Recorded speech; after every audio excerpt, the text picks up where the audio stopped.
Good evening, everybody. What is happening? Hopefully, y'all are having a wonderful day today. So, when it comes down to it, I thought, of course, I would give my little fight analyzation, my post fight breakdown, and my fight review of the fight that, of course, just recently ended up happening between that of Mr. AJ Anthony Joshua and I believe the contender at the heavyweight division known as Jermaine Franklin or Jermaine Franklin. I believe that that's his name anyway. If I'm wrong about that, someone correct me. But anyways, for those of you that, of course, did not end up hearing the results, Anthony Joshua did end up winning this fight by unanimous decision. I believe it was in Britain. I believe it was once again in Wembley Stadium.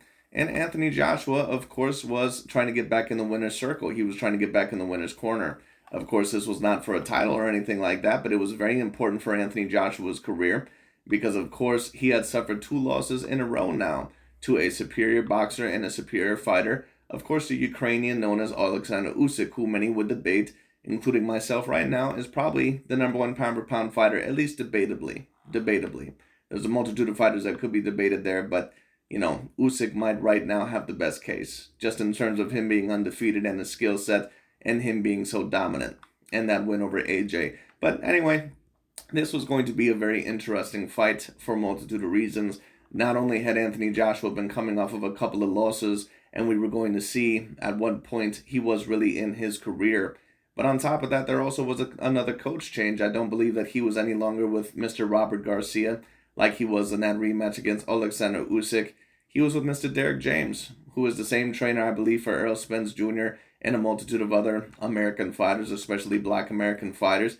And in my view, is a very good trainer, is a very great trainer. In my view, that is going to be a very particularly interesting fit. Now, just to talk about the performance in this fight, did I see many improvements from that of Anthony Joshua? No, not personally. And if you're asking me what letter grade I would give Anthony Joshua in this fight, one of the announcers actually gave him around a C plus, and I could certainly understand that. I'll give Anthony Joshua this. I'll say that he earned around a B to B minus. Some of you may think that's a bit too high. Some of you may think that's a little bit too low.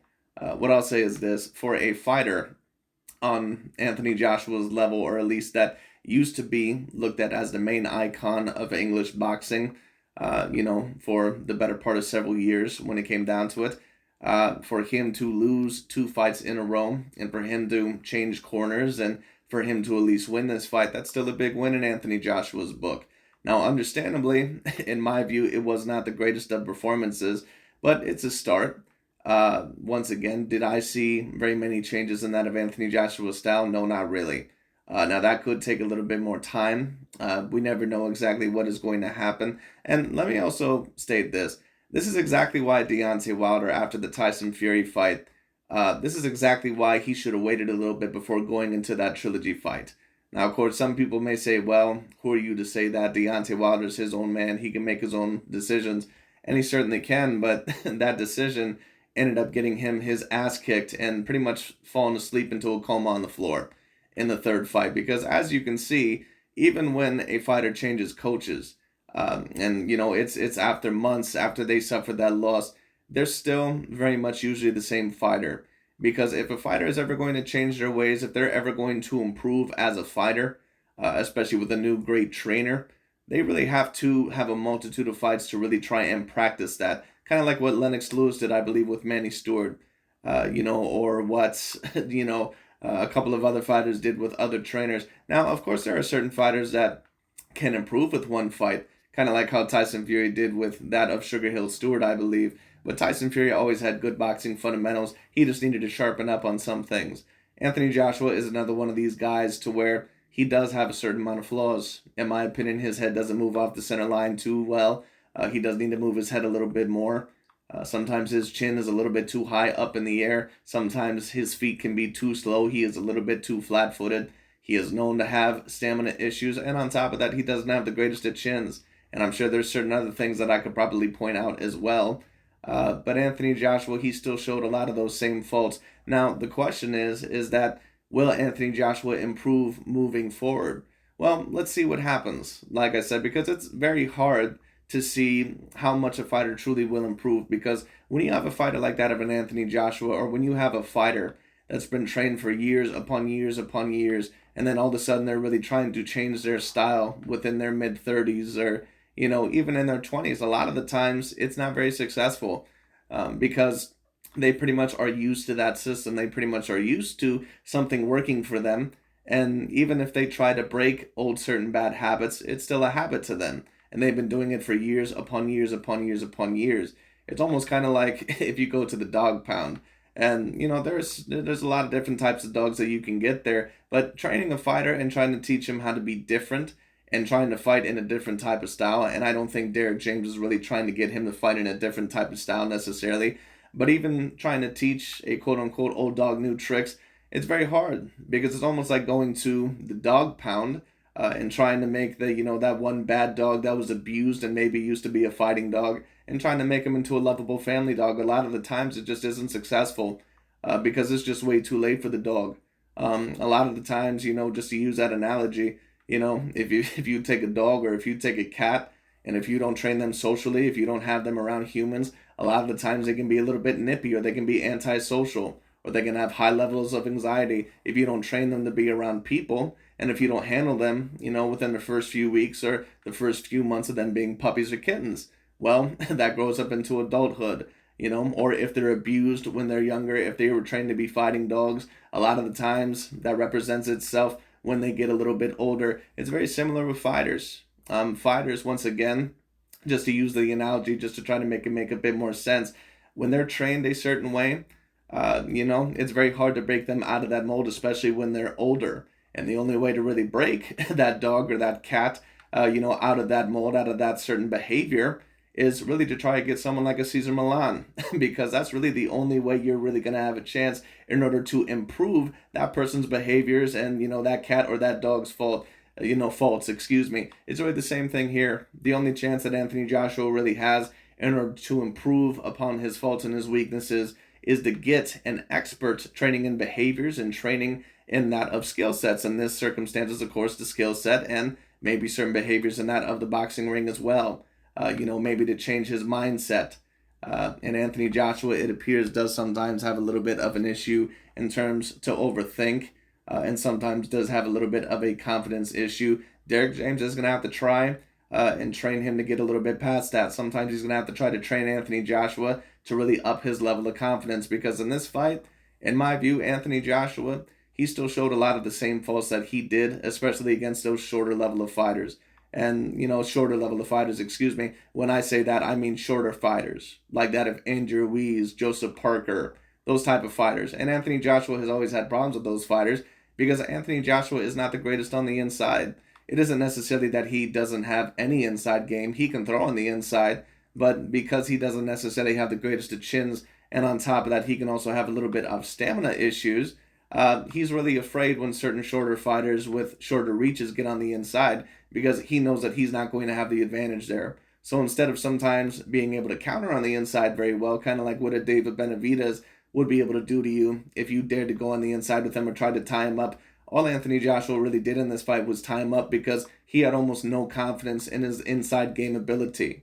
To come back with a hook, or to come back with an uppercut, or to come back with an inside blow. He had no confidence in that ability whatsoever. And once again, it's going to be very interesting once again to see what Derek James can do, because Anthony Joshua's confidence right now, it still is a little bit shattered, or it still is a little bit trembled. You can tell. And that's normal after a fighter is coming off of a couple of losses. A lot of times when a fighter, when they end up losing, they're never the same again. And Anthony Joshua, kind of like Tony Harrison, when Tony Harrison ended up, losing those first couple of matches, that was probably traumatic for him. Like when he lost to Jarrett Hearn, and when he lost to that one guy, I can't remember the guy's name because he pretty much was a cast-off. But, when he lost to those two guys, I'm sure it was traumatic. But then the light once again kind of came into his career when he was able to get that opportunity and beat Jermell Charlo. Well, then once he lost to Jermell Charlo, again in that rematch, he said, oh, well, here I go again. I disappointed myself again. I'm not the fighter that I thought that I was. And once certain fighters like that, even if they lose earlier on in their career, once they lose that big fight, because a lot of the times when champions do end up beating a champion, or when certain fighters end up gaining a belt, even once upon a time, if they were not looked at as that good, they become better fighters because of the level of confidence. Well, Anthony Joshua right now, he's kind of dealing with the same thing that of a Tony Harrison was dealing with. He still is a little bit mentally fragile after those two losses, to Alexander Usyk, because Anthony Joshua, once again, after that Andrew Ruiz loss, he said, "This is the best version of me. This is what I can do. I was able to come back. I was able to handle adversity." So when he lost those two matches in a row to Alexander Usyk, that really ended up really bursting his bubble and gave him a big slap of reality and saying, no, you still have a great amount of faults. You're not the perfect fighter. You do need to improve on certain things, and you're not the fighter that you thought that you were. So Anthony Joshua is dealing with a very, very big, issue right now, at least in terms of really figuring out his identity as a fighter. And Tony Harrison kind of had that same issue after the Jamel Charlo fight. And that's why I predicted, a part of the reason why I predicted Tony Harrison to lose to Tim Tszyu. But Anthony Joshua, once again, it's going to be very interesting to see where he goes from here. If you're asking me, let's just say for his next fights, do I think that he's ready for someone like a Tyson Fury if he were able to get that fight? No. To be honest with you, I don't think Anthony Joshua will ever be ready for Tyson Fury, but he's going to need a couple more fights, in my view, really to be ready for that of a Tyson Fury. Do I think that he would be ready, possibly for an Usyk trilogy? No. Do I think that he would be ready for Deontay Wilder? No, I don't. He might be ready for someone like an Andrew Ruiz. He might be ready for someone like a Dillian White. And in my opinion, that would be a great place to start. But do I think that he would be able to beat Tyson Fury or Deontay Wilder, at least at the current moment in time? Not personally. He might be able to get away with beating Wilder. And both Wilder and Anthony Joshua, they have a great amount of faults in both of their boxing games. But the difference between Wilder and Anthony Joshua is that Wilder has always had the confidence to let his hands go. Because he knows that, first of all, that he has the level of power to really KO anyone on the planet. And secondly, he has a little bit of a better chin than Anthony Joshua. Anthony Joshua is too afraid sometimes to really throw. And certain people, like I said, I've seen comments where they said, Anthony, he has decent boxing ability, but he just doesn't have that dog in him. I'm not really going to go that far. I'm not going to say that he doesn't necessarily have dog in him. But what I will say is this, is that Anthony Joshua knows somewhat of his limitations. And to a degree, that's a great thing. But Anthony Joshua is going to have to change his fighting style if he is going to regain the title over someone that is looked at as an A-grade fighter. He's going to have to develop better inside game counter-punching ability. He's going to have to try and utilize his feet a little bit more. He's going to have to utilize his jab a little bit more, in my opinion. And he's going to have to learn how to cover up his head. He's going to have to learn how to cover up that chin. Anthony Joshua, a lot of the times, relies on his height and his reach, a lot like Deontay Wilder. So in certain fighters, when they try to go in, he just sticks his lead hand in their face, and that's pretty much his main defense mechanism. Now, he will cover up his face at times, like he covers up better than Deontay Wilder, but you also got to use your feet. You can't just tie up every now and then, because sometimes you're going to get a fighter that is really good inside the clinch, or they're really good at countering on the inside, like an Andrew Ruiz. That's why Andrew Ruiz kicked Anthony Joshua's ass so bad in that first fight, especially once Anthony Joshua seen that Andrew Ruiz was just not going to lay down, and Anthony Joshua was not physically prepared for that fight, because he had completely gassed himself out. He did not train particularly well in that fight like he did for some of the other ones, because he thought he was just going to knock that Marshmallow Boy out. But it is what it is. Anyways, it's going to be very interesting to see where Anthony Joshua goes from here. Derek James, in my view, he is a very good trainer. But like I said, is Anthony Joshua just like you see some of those dogs on the Cesar Millan show, the dog trainer or the dog whisperer, whatever the hell that one show is called with Cesar Millan. Sometimes it's very hard to change those dogs' behaviors. Sometimes you can fix them, sometimes you can't. But a lot of the times in the boxing world, especially when they're like 30-some years old, and Anthony Joshua, I believe, is about 33 years old, it's going to be very hard to teach that old dog new tricks, because they've been relying on a certain game plan for so long. And Anthony Joshua, once again, I think that he has a lot of heart. I think that he has certain boxing abilities, but he also has a lot of flaws. A lot of flaws. It just is what it is. So we'll see what happens. In my view, what fight should Anthony Joshua take next? I think more than likely I would like to see a Dillian White rematch. That really would be a great fight. It would be great for promotion. It would be great for both of their careers, at least in terms of the level of money that they will probably get and promotion. And that's a long-awaited rematch that a lot of people have wanted to see for a while anyway. Dillian White is looked at as a more improved fighter as of late. And that would be a great fight to really see if Anthony Joshua can get back and become a better fighter than even his previous fight against Jermaine Franklin.